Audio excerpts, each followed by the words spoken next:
ከ5ቱ የካንሰር አይነቶች አንደኛው ነው። ምን አይኔ እያየ እኮ ልጄ ላጣት ነው። ከመቼውም ጊዜ በላይ በጋራ የምንቆምበት ጊዜ መጣ አይመስልም? ምን ነው ፈጣሪ ከእሷ ነጥቁለን ይሰጠኝ። ሞት እኮ አይቀሬም፣ ግን ደግሞ ማንም ሰው የራሱን እንጂ የሰውን ሞት ሊሞት አይችልም። እኔ እችላለሁ። የልጆቼን ሞት መቀበል እችላለሁ። ልጄ ግን ሳይወለድ በፍጹም ከወዲህ እንድታወጥ አልፈልግም። ይኸውልሽ ኤሚ፣ ከፈለግኩ እኔ ሞታለሁ እንጂ ልጄን መስዋዕት እንድታረጉብኝ አልፈልግም። አንቺ የምትሞቺ ከሆነ ልጁን መውለድሽ ምን ይጠቅምሻል? እና ግዴው ነው የምትለው? እኔም ነፍሰ ገዳይ መሆን አልፈልግም። እና ምን ችግር አለው? ከወለድኩ በኋላ መታከም አልችልም። ኤሚን በስተመጨረሻ ከባድ ውሳኔን ወሰናለች ማለት ነው። ታዲያ አሁን ላይ ቤተሰቡ ሙሉ ናሙና ሰጥተው ነበረ። ነገር ግን ናሙናቸው ከኤሚ ጋር በምንም ሁኔታ ሊመሳሰል እንዳልቻለ ነበረ ዶክተሩ ሲናገር የነበረው። ታዲያ አሁን ላይ ቤተሰቡ ሙሉ በጭንቀት ሊፈነዳ ቀርቧል። ነገር ግን ኑሐሚንም የቤተሰቡ ተስፋ የሆነችው ከእኔ ናሙና እንዲወሰድ እፈልጋለሁ፣ ምክንያቱም ብዙ ነገራችን እኔና ኤሚ ተመሳሳይ ነው፣ ስለዚህ እኔና እሷ ተመሳሳይ ሊሆን ይችላል በማለት ታዲያ አሁን ላይ በትንሹም ቢሆን የቤተሰቡን ተስፋ ጭላንጭል የያዘ ይመስላል። በሌላ በኩል እንግዲህ አቶ ለይኩንና ወይዘሮ ዝናሽ መላ ቤተሰቡ በሀዘንና እንዲሁም ደግሞ በለቅሶ እንዲሁም ራሳቸውን በመውቀስ ላይ ነው የሚገኙት። ምክንያቱም አሁን ላይ አቶ ለይኩን ይህ ሁሉ ነገር የኔ ስራ ነው፣ ምክንያቱም እኔ ነፍሰ ገዳይ ነኝ፣ በእኔ ጥፋት ነው ልጄ እየተቀጣሽ የለሽው፣ ልጄ ይሄ አይገባትም በማለት አሁን ላይ ራሱ ኑሐሚንም ከኤሚ ጋር ተመሳሳይ ሊሆን እንደሚችል እንግዲህ አሁን ላይ ትልቅ ተስፋን ሰጥታቸዋለች ማለት ነው። ታዲያ አሁን ላይ ዶክተሩ በፍጥነትም የኤሚ ልጇን የማታወርድ ከሆነ ኤሚ ሊያጧት እንደሚችሉና አሁን ላይ ህመሟ በጣም ከባድ ከፍተኛ ሁኔታ እንግዲህ ከፍተኛ ካንሰር እንደሆነ ነበረ ሲናገር የነበረው።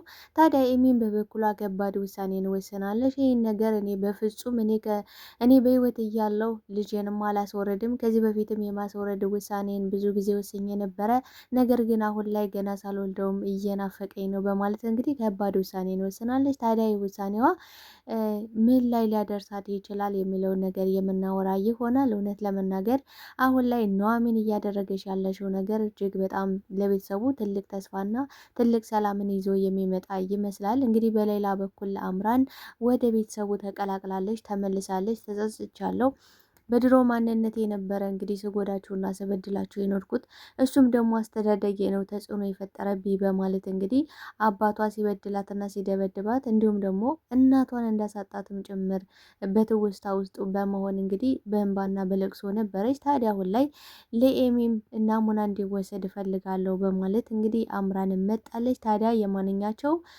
ከኤሚ ጋር ተመሳሳይ ሊሆን ይችላል የሚለውን ነገርም የምናወራ ይሆናል ማለት ነው። ሰላም ጤና ይስጥልኝ ውድና የተከበራችሁ ቻናሌ ቤተሰቦች፣ ተወዳጁን ድራማ ኑሐሚን ቀጣይ ክፍል ወደ እናንተ ይዤላችሁ መጥቻለሁ። በዚህ ክፍል ላይ ብዙ ነገሮች ተፈጥረዋል። ቀጣይስ ምን ሊፈጠር ይችላል የሚለውን ነገር የምናወራ ይሆናል። ታዲያ ተወዳጆች ቪዲዮውን ስትጀምሩ ላይክ እንድታረጉና እስከ ቪዲዮ ፍጻሜ አብራችሁ እንድትቆዩ በአክብሮት እየጋበዝኳችሁ እንግዲህ በስተመጨረሻም ኤርሚያስ ከኤሚ ጋር ሂዶ ነበረ። ማለትም ኤሚን አብረን እንድንኖር እፈልጋለሁ፣ ካልሆነ ደግሞ ቪዲዮውን አደባባይ ላይ አወጣዋለሁ፣ ምክንያቱም አባትሽ ሰው ሲገልና ሲቀብርም ያለው ቪዲዮ አግኝቼዋለሁ በማለት እንግዲህ ከአምራን እንዳገኘውና የጠፍቶ እንደነበረ እንዲሁም ደግሞ በተለያዩ በባለሙያዎች እንግዲህ እንዳገኘውም ጭምር ነበረ ለኤሚ የነገራት። ይህም በነገራት ሰዓትም ራሷን ስታ ነበረ። ነገር ግን ኤርሚያስ ይህን ነገር ራሷን ስለሳተሽ ጥሏት ነበረ የሄደው ማለት ነው። ታዲያ ይህን ነገርም እንግዲህ ኮፍያውም እዛ ቤት እንደነበረ በባለፈው ክፍልም ስናገር ነበር። ኤርሚያስ ሂዶ እንደነበረና እንዲሁም ደግሞ ኮፍያውም የሱ እንደሆነ ተናግሬ ነበረ። ታዲያ አሁን ላይ ኑሐሚንም እያስጠነቀቀሽው ነበረ፣ ራሷን ስትስት ወደ ሆስፒታል እንደመውሰድ፣ አንተ ግን ጥላት ሸሽህ፣ ምን አይነት አውሬና ጨካኝ ሰውነ በማለት እየወቀሰሽው ነው የምትገኘው። ታዲያ ኤርሚያስ የሚፈልገው አንድና አንድ ምንድን ነው? ገንዘብና ገንዘብ ብቻ ነው። እሷ በህይወት ኖረሽም አልኖረሽም ምንም ግድ የሚሰጠው ነገር የለም። ታዲያ አሁን ላይ ኤርሚያስ እጅጉን በጣም ፈርቷል። ምክንያቱም ኤሚ የሆነ ነገር ከሆነሽ ምን ይውጠኛል የሚል ነገር ነው ማለት የፈራው ለራሱ ጥቅም እንጂ ለኤሚ አስቦላት ለደህንነቷ ተጨንቆ ወይ ደግሞ ለልጇ ተጨንቆ አይደለም። ታዲያ አሁን ይሄን ነገርም ሆስፒታል ከወሰዷትም በኋላ ናሆምም በጣም ነበረ የተበሳጨው። ምክንያቱም ደግሞ ናሆም በቤተሰቡ ሙሉ ተበሳጭቶባቸው ነበረ። ምክንያቱም ከባድ የሆነ ሚስጥር እንዴት ከኔ ይደበቃለሁ የሚለው ነገር እጅጉን በጣም አሳዝኖት ነበረ። እንግዲህ ወይዘሮ ዝናሽና አቶ ለይኩን እንዲሁም ደግሞ ዳግም ሲመጡ አይናቸውን ማየት ሁሉ ነበረ ያስጠላው። ምክንያቱም እንዴት አስቻለው አባቴ? ቆይ ዳግም አብሯቸው ምግብ እየበላ አብሯቸው እየኖረ እንዴት ነው የለመዱት? እንዴት ነው ማስመሰል የቻሉበት? እንዴት ነው ሚስጥር መደበቅ የቻሉት? በማለት ታዲያ አሁን ላይ በጣም ተናዶ ነበረ። ታዲያ ዶክተሩም አሁን ላይ ኤሚ ምን እንደሆነችም ነግሯቸዋል በስተመጨረሻ ማለት ነው። ሲነግራቸው እንግዲህ በጣም ልብ የሚሰብርና የሚያሳዝን ነገር ነበረ። ኤሚ ከባድ ህመም እንዳለባት ታዲያ ይህ ህመሟም ጊዜ ሊሰጣት እንደማይችልና አሁን ላይ ጽንሱ በጥሩ ደህንነት እንደሚገኝ እንዲሁም ደግሞ ጽንሱን መውለድ እንደማትችልና ጽንሱንም መውለድ ከቻለሽ በህይወት መትረፍ እንደማትችል ነበር አስረግጦ የነገራቸው። ታዲያ ወይዘሮ ዝናሽና አቶ ለይኩን በጣም ነበረ የደነገጡት። ማለት እንዴት የምን ጽንስ ስለምን ጽንስ ነው የሚያወራው? በማለት አሁን ላይ ታዲያ አንድ ቤት ተቀምጠን ይሄን ሁሉ ነገር አናቅም በማለት ጭራሽ ደግሞ ራሳቸውን እንዲወቅሱ ልጃቸውን መጠበቅ እንዳልቻሉ ነው አሁን እየተሰማቸው ያለ ስሜት ማለት ነው። ታዲያ ናሆምን በሰዓቱ በጣም ተናዶባቸው ስለነበር እንግዲህ ናሆም ከዛ በፊት አቶ ለይኩን አቶ ሰንበታን እንደገደለው እንዲሁም ደግሞ ዳግም እንደብቀውት ሚስጥር አድርገው እዛ ቤት እንደተቀመጡ ሁሉም ሰው አውቆ ነገር ግን ለሱ ደግሞ ሚስጥር ሆኖ እንዲቀር ስላደረጉት ይሄ ነገር ደግሞ በጣም አናዶታል። ማለት እንዴት ነው ቆየቻሉበት? ዳግምን ፊት ለፊታቸው አስቀምጠው አብረው ምግብ እየበሉ እንዴት ነው አባቱን ገለው በዚህ ደረጃ ጸጥ ሊሉ የቻሉት? ቆይ ምን አይነት ቤተሰብ ናቸው? እኔ ግን የነፍሰ በላ ቤተሰብ ነኝ ማለት ነው፣ የነፍሰ ገዳይ ቤተሰብ ነኝ በማለት አሁን ላይ ብዙ ነገሮችን እየተናገረ ነበረ። ነገር ግን ይህን ነገር ኑሐሚን አፉን እንዲዘጋና እንዲሁም ደግሞ አሁን በጣም አሳሳቢውና አንገብጋቢው ነገር የኤሚ ብቻ እንደሆነ ማለት አሁን ላይ ኤሚ ያለችበት ሁኔታ በጣም ከባድ ነው። ታዲያ ይህን ነገር ከዚህ በፊትም ያደረገው ራሷን ስታ እንድትወድቅ ያደረጋት እንግዲህ ኤርሚያስ እንደሆነ አውቃለች ማለት ነው። ኑሐሚን ምን አድርጓል እንግዲህ ኤርሚያስ ከዛ በፊት ኤሚን አግኝቷት ነበረ። ማንም ሰው ቤት ውስጥ እንደሌለ ስላወቀ እንግዲህ ገንዘብ ለመቀበል ወይም ደግሞ አብረን መሆን አለብን ለማለት ነበር እሷ ሰው በሌለበት የሄደው። ታዲያ በሰዓቱ ብዙ ነገሮችን ተጨቃጭቀው ስለነበር ከእሱ ጋር መሆን እንደማትፈልግና እሱንም ልታየው እንደማትፈልግ ነበረ በተደጋጋሚ ስትነግረው የነበረ። ነገር ግን እሱ አሁን ላይ መረጃዎች ከእጁ እንደገቡና እንዲሁም ደግሞ አቶ ለይኩን አሳልፎ ሊሰጠው እንደሚችል ወይም ለዳግም ሁሉ ነገር ቪዲዮ ሊያሳየው እንደሚችል ሲናገር ነበረ ራሷን ስታይወደቀችው። ነገር ግን አሁን ላይ ኤርሚያስ ምንድን ያደረገው ጥሏት ነበረ የሄደው ማለት ነው። በጣም ያሳዘን ነገር ነው በነገራችን ላይ። ምክንያቱም በነገራችን ላይ ኤርሚያስ የሚፈልገው ገንዘብና ገንዘብ ብቻ ነው። ቢሆንም ግን እንደዛ ራሷን ስስት ወደ ሆስፒታል እንደመውሰድ እሱ ግን ጥሏት ነበረ የጠፋው። ታዲያ ይህ ነገርም ኑሐሚንን በጣም ነበረ ያበሳጫት። ኤሚ የሆነ ነገር ከሆነች በአንተ ምክንያት ነው። ስለዚህ ኤሚ የሆነ ነገር እንዳትሆን ብትጸልይ ይሻላል ብለዋለች። ታዲያ ኤሚ እርግጠኛ የሆነችው እንግዲህ በድንጋጤ ሲደነግጥ ኮፍያውን ጥሎ ነበረ የሄደው። ታዲያ ይሄ ነገርም ኑሐሚንና ናሆም ግጭት ፈጥሮባቸዋል ማለት ነው። ታዲያ አሁን ላይ ናሆም ከኤርሚያስ ጋር ያልጨረሰሽው ነገር እንዳለና አሁንም ድረስ ከልቦ ውስጥ ሊወጣ እንዳልቻለ ነበር ሲነግራት የነበረው። በጣም ነው የተናደደችው በነገራችን ላይ ኑሐሚን ማለት ነው። ምክንያቱም አሁን ላይ ኑሐሚን እያየሽ ያለሽው በስሜታዊነት ሳይሆን በስሌት ነገሮችን አረቅቃ ነው እያየሽ ያለሽው። እንግዲህ ለዛም ነው አሁን ላይ አፍን ልትዘጋ ይገባል፣ ኤሚ መጀመሪያ መዳን አለባት ነው እያለችው የነበረ። ነገር ግን እሱ ናሆም ያዙ ይልቀቁኝ ነው ሲል የነበረው። እንዴት ነፍሰ ገዳይ አባት እንዴት አብሮ ከዳግም ጋር ማየት ሁለቱን አብሬ ሳያችሁ አላስችላለኝ። እኔ እኮ ኑሐሚን እንዳንቺ ምስጢር መደበቅ አልችልም ነው ሲል የነበረው።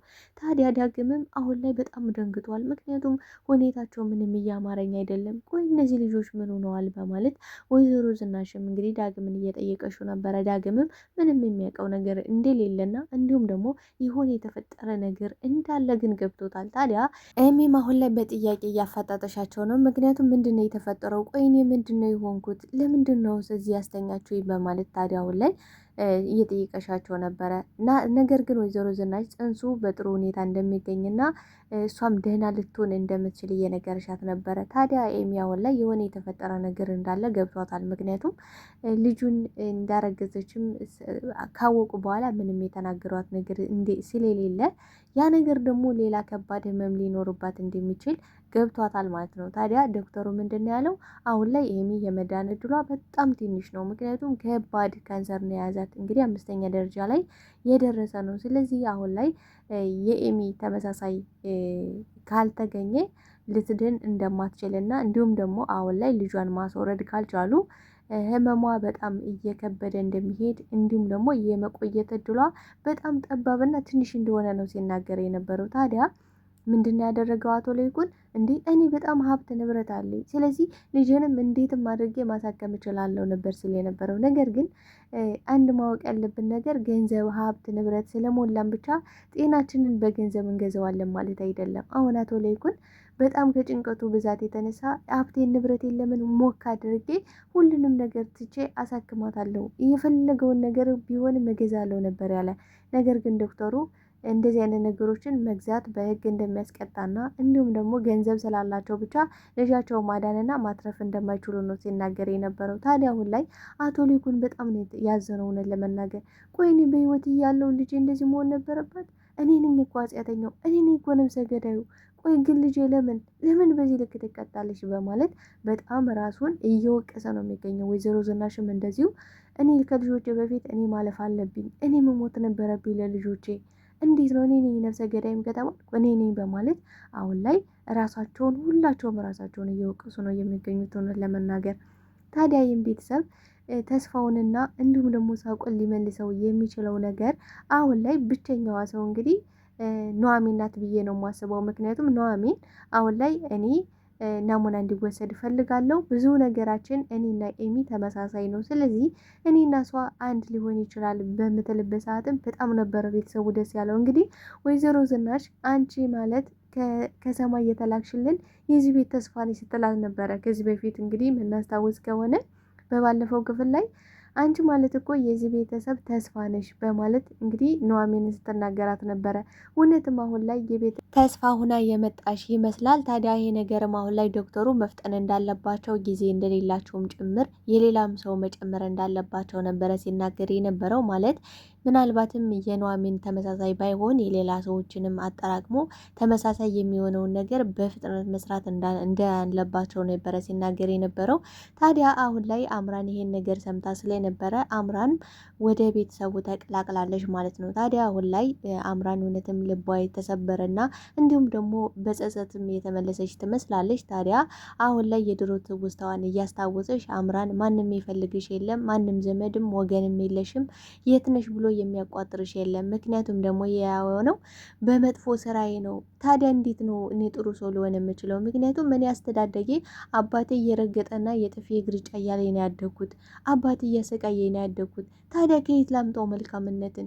ቆይ እኔ መልካም ለመሆን እየሞከርኩኝ ነበረ፣ ግን ደግሞ ሰዎች ሊያምኑኝ አልቻሉም። ቆይ እኔ ምንድን ነው ማደርገው? እያለች እንግዲህ ከዚህ በፊት አባቷ ሲያሰቃያት እንዳደገና አንዳንዴ ዝም ብለን ነገሮችን ፊት ለፊት የምናያቸውን ነገሮች ነው የምንፈርደው። ግን ደግሞ አምራን ከዚህ በፊት ያሳለፈቻቸው ነገሮች እንግዲህ በልጅነቷ የፈጠረባት ተጽዕኖ ነበረ እንደዛ አውሬና ጨካኝ እንድትሆን ያደረጋት። አባቷ እናቷን እንግዲህ ቅጥቅጥ ሲያደርግባት ስለነበረ እሷንም እየገረፋት ስላደገች ሁሉም ወንዶች ተመሳሳይ ናቸው ብላ ነበረ ያመነችው። ነገር ግን እዚህ ጋር ማስተዋል ያለብን ነገር አንድ ሰው በደለንና ጎዳንና ሁሉም ሰው ተመሳሳይ ነው። ሁሉም ሴት ብትሆን ለምሳሌ ሁሉም ሴት እንደዛ አውሬና ጨካኝ ናቸው ማለት አንችልም።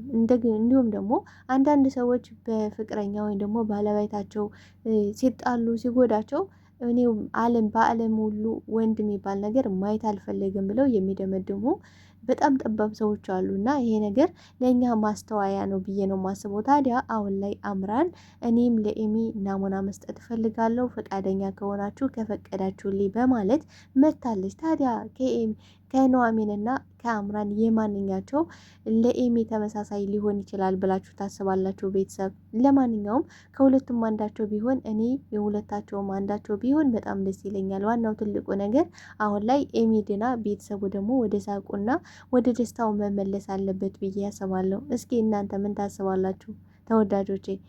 አሁን ላይ ታዲያ ቤተሰቡ በጭንቀት ሊፈነዳ ቀርቧል። እንግዲህ ወይዘሮ ባፈናም ለአቶ ለይኩንማ ይህ አይገባውም ልጄ ኑሐሚን የተመሳሳይ ከሆነ አንቺን መስጠት አለብሽ በማለት እንግዲህ አያቷም እየነገረቻት ነበረ። ታዲያ ኑሐሚንም ይሄን ነገር እንደማታመነታና እንዲያውም የእሷ ተመሳሳይ እንዲሆንላት ነው እየጸለየሽ ያለሽው። ምክንያቱም በእኔ ምክንያት እንኳን እኔ እስኪ ልደሰት ለአንድና ለመጨረሻ ጊዜ በእኔ ምክንያት አንድ ነፍስ ዳነልኝ ብዬ ልደሰት፣ አቶ ለይኩንን በዚህ እንኳን ላስደስተው፣ በዚህ እንኳን ሳቁንና ደስታውን ልመልሰው በማለት እንግዲህ ለሰዎች ደስታና ሳቅ የምትጨነቀው ኑሐሚን በዚህም ጸሎት እያደረገች ነው የምትገኘው። ይህም እንግዲህ በስተመጨረሻ ልጄን በፍጹም ማስወረድ አልፈልግም፣ ልጄ ከሚሞት እኔ ብሞት ይቀለኛል በማለት እንግዲህ ከባድ ውሳኔ ነው የወሰነችው። ምክንያቱም እኔ ልጄን ማጣት አልፈልግም። በእርግጥ ነው ከዚህ በፊት ብዙ ጊዜ ልጄን ለማስወረድ ፈልጌ ነበረ፣ ግን ደግሞ አሁን ላይ በጭራሽ አላደርገውም። ገና ሳልወልደው ራሱ በጣም ነው የናፈቀኝ፣ በጣም ነው እየሳሳሁለት ያለ። እናም ልጄን ማጣት አልፈልግም ነው እያለች ያለችው። ታዲያ የነገርም ቤተሰቡን በጣም ያስደነገጠ ነበረ። ማለት ዶክተሩ አሁን ላይ በጣም ተጨንቋል። ምክንያቱም እሷ የመኖር እድሏ በጣም ጠባብ እንደሆነና እንዲሁም ደግሞ ልጁ ከተወለደ በህይወት እሷ ማትረፍ እንደማይቻል ነበረ ሲናገር የነበረው። ታዲያ ኤሚ ውሳኔ ምን ሊሆን ይችላል? እውነት ሀሳቧን ልትቀይር ትችላለች? እስኪ ሀሳብ አስተያየታችሁን በኮሜንት ሴክሽን ላይ አስቀምጡልኝ። ተወዳጆች አብራችሁኝ ስለነበራችሁ ስለነበረን ቆይታ እጅግ አድርጌ አመሰግናለሁ። ኑሐሚን ድራማ ለዛሬ ይህን ይመስል ነበረ። በቀጣይ ክፍል እስከምንገናኝ መልካም ጊዜ እያልኩኝ ታዲያ ለቤት አዲስ ከሆናችሁ ቤቱን ሰብስክራይብ፣ ላይክ በማድረግ ቤተሰብ እንድትሆኑ በአክብሮት ጠይቃለሁ። ባይ ባይ። ወዳችኋለሁ ተወዳጆቼ።